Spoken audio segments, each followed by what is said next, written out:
Guys, andito na naman ako sa isang tourist spots ng Baguio City. Andito ako sa prehistoric building which is Craft 1945. Guys, ito pala yung makalumang restaurant na pinabago sa loob. Kaya tingnan natin yung loob ng restaurant. Pasensya na kayo, medyo hiningal ako kasi mostly mga dinadaanan namin dito is paakyat, kaya medyo nakakahingal talaga. So guys, samahan niyo ako sa loob.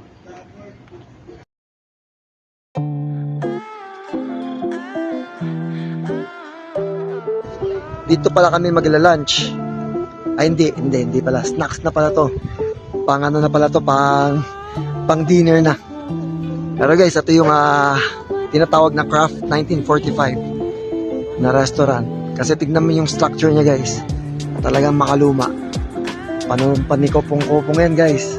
Ayan, panahon pa ng World War II. After.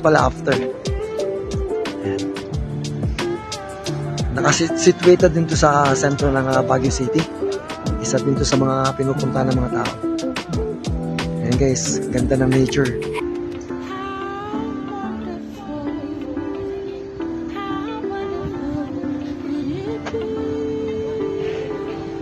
Ayan. Pasok tayo sa loob guys.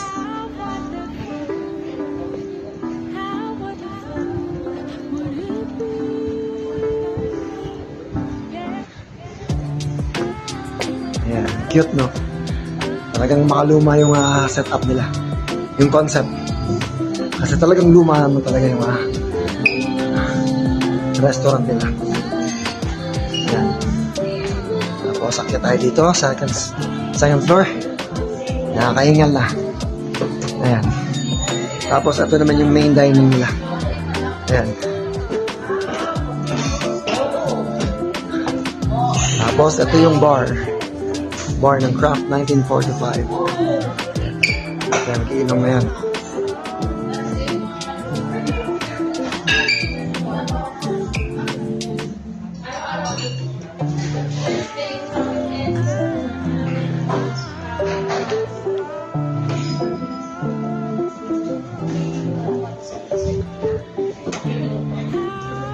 Guys, napakaganda ng view. Kung mga nature lover kayo, bagay kayo dito.